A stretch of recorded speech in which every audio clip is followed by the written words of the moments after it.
Hey everybody, it's Internet Road, Tony here. So I'm gonna do this quick little video on why I chose to stop birth control. So essentially, let's backtrack. So I got on birth control when I was a teenager. It wasn't because I was sexually active, it was more because I had irregular menstruation. So I was never a consistent pill taker. I'm just not a consistent pill taker in general. Like medication wise, like, yeah, there's always a dosage or two skipped, right? So, you know, the whole system of taking birth control, like, never really sat well with me as far as like having to take it. And I did take a little bit, I think, when I was like in college. To me, like, I still have some of the birth control because I like never disposed of it. I never took it to a pharmacy to dispose of. I mean, it's since expired like years ago. I think the last time I may have taken birth control was like maybe like 2019 at the latest, you know?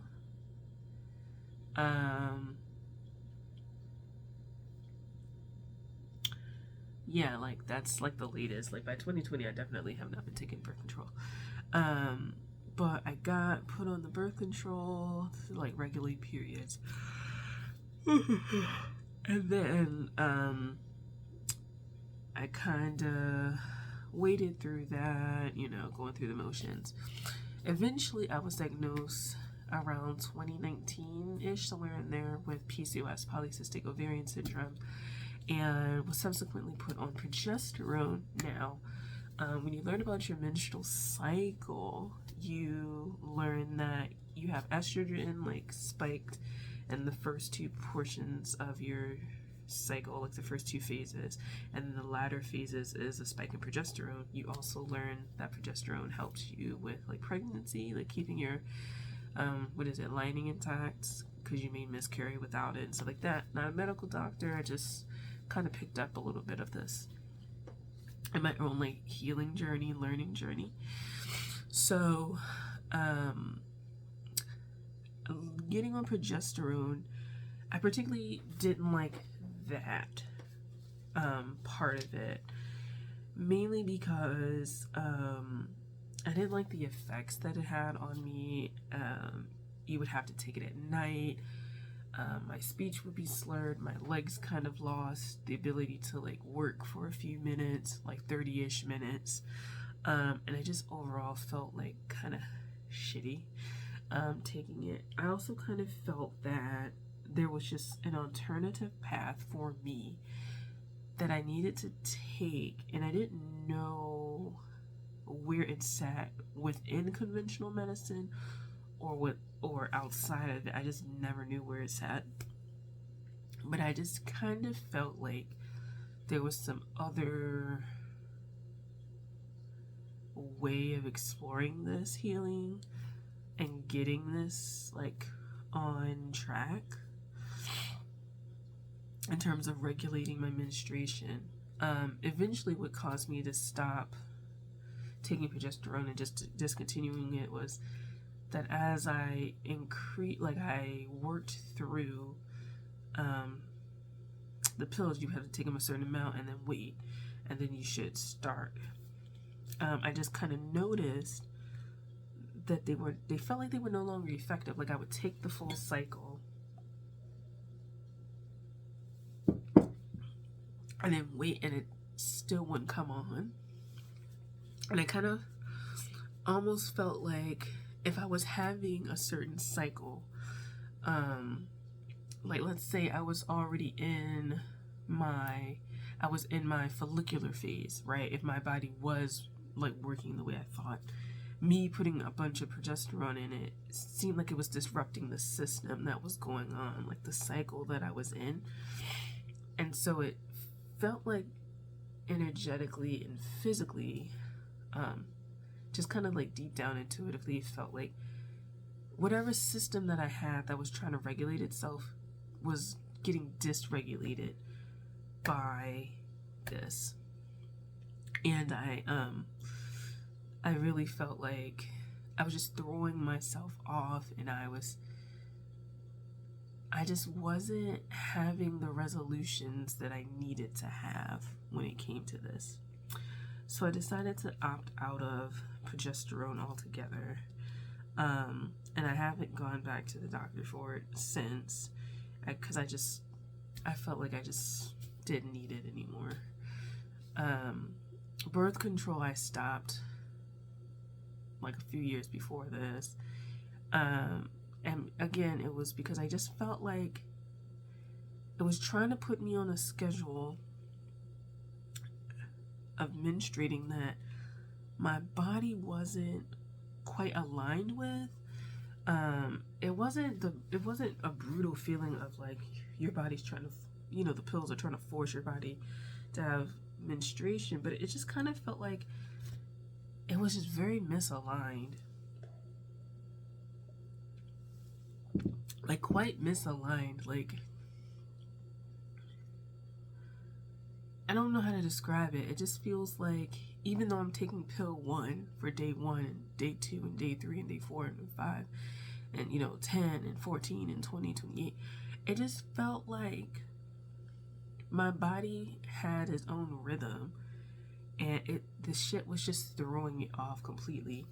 And so, I just decided to not do anything, and gradually it has started to come online. Now, I will say having PCOS and trying to get a regular menstruation,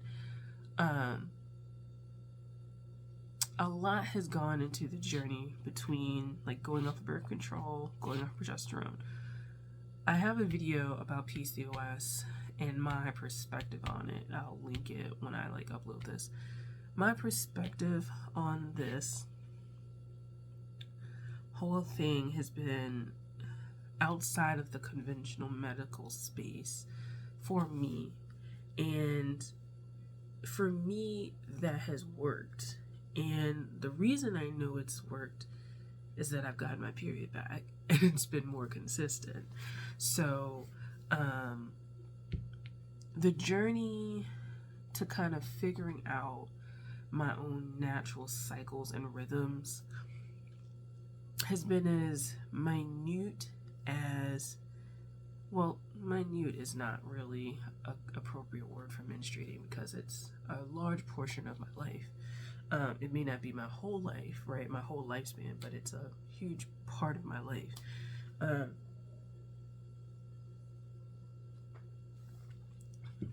In the sense that literally I can conceive or not, depending on where we're going with this. But it definitely has like a macrocosmic, microcosmic kind of feel to it. As I've healed a lot of issues that exist outside of menstruation has gotten better. Check out that perspectives video for this. I have made the conscious decision to not go back on birth control or any sort of hormonal medications for that. Mainly because, like I said, I think that a lot of the issues I needed to resolve were energetic in nature, emotional in nature, psychological in nature. And that's something that pills weren't gonna solve for me. Again, this is for me. But I will say that this is also one of the first steps that ended up taking towards some sort of bodily autonomy, some sort of bodily understanding of self. And, I'm not advocate against birth control. I just think that we barely know our own cycles before we get on birth control, depending on how early you get it on, right? Like, if you get on birth control at like 16 and you got your menstruation at like 12 or something, You only have 4 years with your menstrual cycle to learn about it. And generally, and I'll do another video about this, about the kind of like first period and subsequent menstrual cycles and menstrual education, that no one really guides women along menstruation journeys, or like what it means to do this, like not in a lot of Western societies.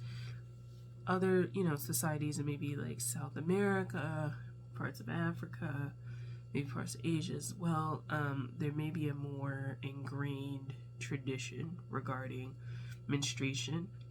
But even then, how much is that linked to like potentially like marrying, childbirth?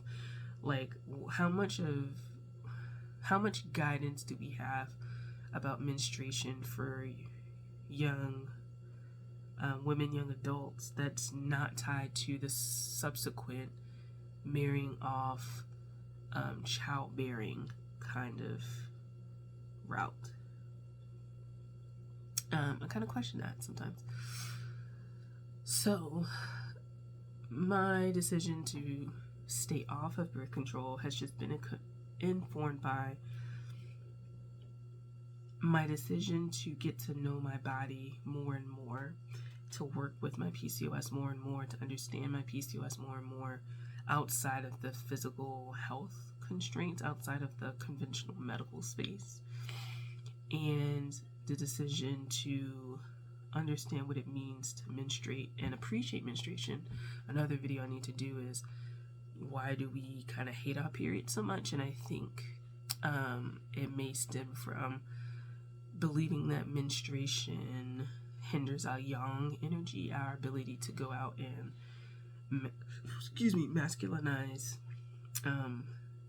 actions, right? Being very active when you have something that clearly is kind of telling you to rest.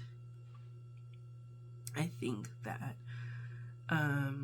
birth control is a wonderful device for people who choose to do it, who choose to understand and really are aware of what they're getting themselves to. Of course, you'll never know really what you're getting yourself into unless you go through it, because then you'll know what you're getting yourself into. But I think we really do need to call for like people not just being streamlined and shoved into that direction, but actually having a conversation around it, around bodily autonomy. And I think that the decision to get off of all of that previous stuff really was the first step that I had towards having some sort of bodily autonomy over myself.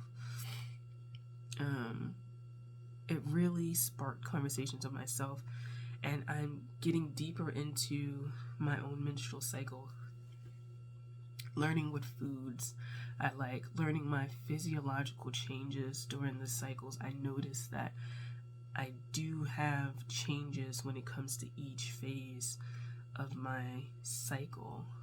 Like, you know what I'm saying? Each phase of my cycle, my follicular, my luteal, my ovulatory, my menstrual or menstruation. I notice what foods I'm interested in. I notice what emotions I'm cycling through. I notice what patterns come up. Those things are really important to understand within oneself. And I think the more people who actually would be educated in that, the less you would have of people kind of lamenting that they have periods. They wouldn't lament so much because they would be very much in tune with themselves in a way that wouldn't limit them. Like, they wouldn't feel limited. They would feel kind of empowered to be in this cycle, right? Whatever phase they are. But I think a lot of us are pushed into kind of like woefully accepting periods. And it's kind of a shame because, this is a very special thing that we do.